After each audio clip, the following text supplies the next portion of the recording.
Hey guys, it's Teacher Bex here with another video. Today we're going to be doing a teacher tag. I'm going to be answering 12 would you rather style questions. Let's see if you guys agree with me on these answers. I think this is going to be really fun and let's get into it.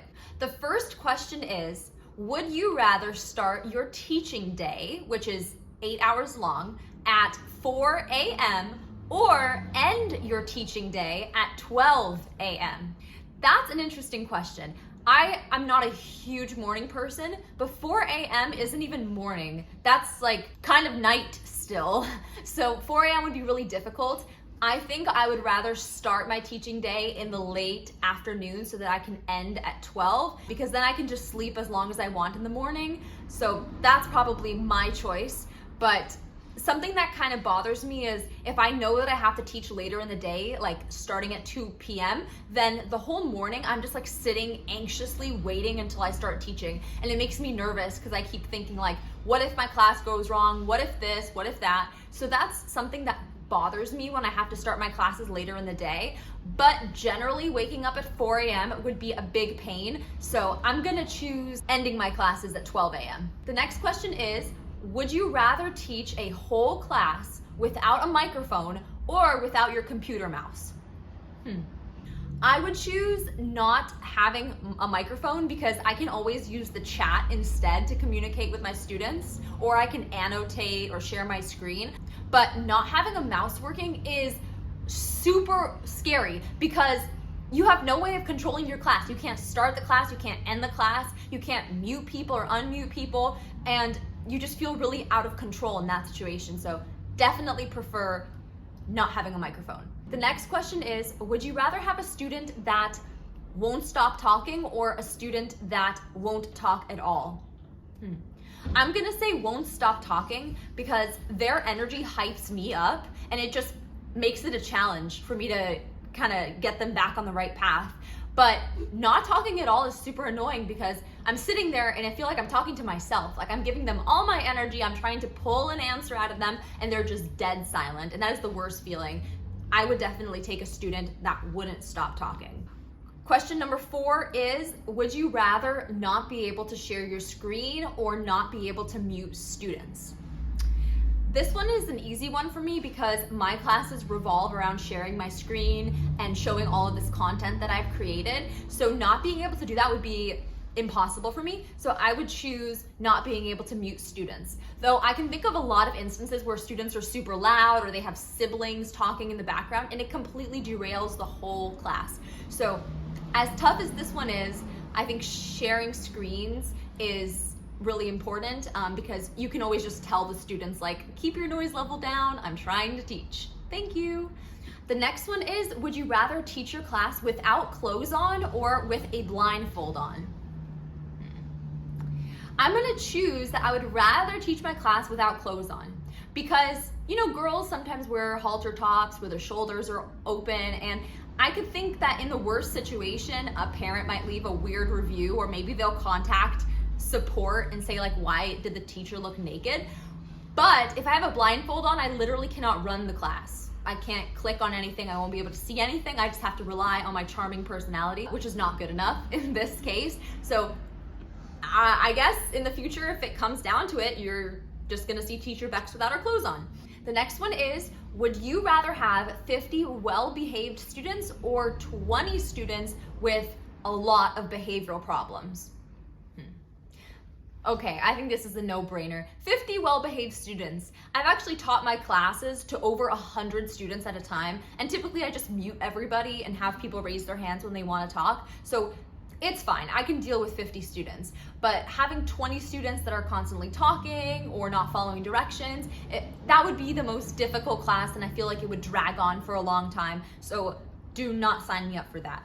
The next one is, would you rather have to deal with a grumpy parent or a grumpy admin? As much as I don't like when parents complain to me, I'm gonna say I don't wanna lose my job. So if there's an admin that's giving me critique or complaining, I would be way more scared of that than scared of a parent. So I'm gonna choose that I would rather have a grumpy parent be talking to me. I think that I can charm the parent with the right words and the right kind of customer service. you can probably de-escalate the situation with the parent. But with the admin, you know, they like record all the bad things that you do, and they keep note of that in case they want to fire you at some point. So I would rather like stay away from giving admins problems. The next one is, would you rather get one bad review or get suspended from your teaching platform for 1 day? Okay.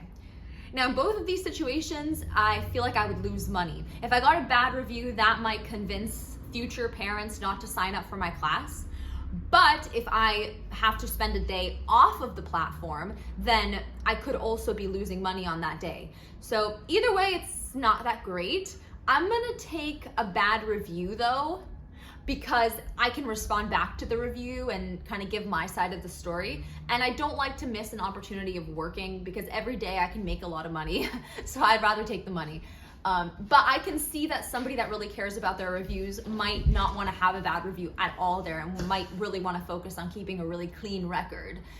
But for me, I'll take the bad review. It's fine. I mean, my good reviews will speak for themselves. The next one is, would you rather teach all of your classes outside in the summer or teach all of your classes outside in the winter? I live in California, so the winter and the summer are pretty much the same here. But it just depends. I would say the winter, because even though it's chillier, I can put on layers, and I can then at the end of the day come home to a home that's nice and toasty. In the summertime, sitting and sweating in front of a camera, I think that's just not cute. And your students might even see that you're uncomfortable. So getting through a day like that would be difficult. And I can only imagine the sunburns that I would get being outside all day. So I'm gonna choose teaching in the winter. The next question is, would you rather teach another teacher's content without any preparation, or have a class where you have to teach and you have no content prepared? So this one reminds me of when I was teaching on Qkids. They would come up with the content and I would just show up for the class and teach. And a lot of teachers at the time would prepare and look at the lesson plan beforehand. I wouldn't do that. I would just like wake up, and 2 minutes later I would be sitting on camera in front of those Chinese students, and I'd be like, okay, well, let's just start the lesson. I'll figure it out as I go. And it worked fine for me. So I'm gonna say teaching another teacher's content. I mean, you can just spend the whole class just cracking jokes. That could be fun. The next question is, would you rather teach a normal 5-day-a-week schedule with 8 hours a day, or would you rather teach 4 days a week but have longer days with more classes? I would choose the option with 4 days a week of teaching with more classes on each day. I've actually had jobs in the past where I have chosen to have longer shifts, like 10-hour shifts or 12-hour shifts, so I could have more days of the week out of work, and it's worked really great for me. Because if you're already in that flow and you're already hustling all day in work, adding an extra 2 hours, for me, it doesn't make a huge difference. Like, I'll be done at the end of the day one way or another, and I'd rather have a whole full day to just relax and enjoy myself. The last question is, would you rather skip lunch and teach more classes, which means you get paid more, or would you rather take lunch and then not earn money during that time?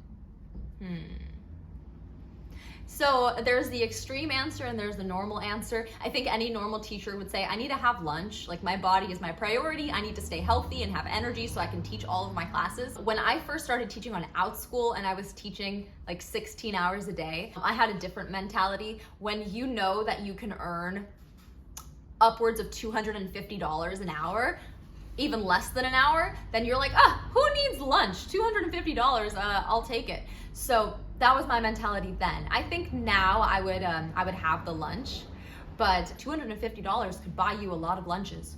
Now that you've seen my answers to these questions, I'm tagging you to answer the same questions. Now, I have a few fellow teachers that are on YouTube that I would love to see answer the questions. So listen to hear if your name is called. I'm tagging Kristen's Classroom, Teaching Online with Kelsey, Online Teacher Dude, Catherine Westbrooks, Jenna Lee, Katie Geddes, ESL Teacher 365, Danny J, Teachers Boost, Teach with Alejandra, Jenna Mayer, Teacher Michael, Mom Zest Life, and teacher Danny D. I would also like to tag the diamond group of Outschool teachers to answer the same questions. You can leave a comment down below telling me what you would do with all of these questions. Thank you guys for watching. Be sure to like and subscribe, and I'll see you in the next one. Bye, everybody.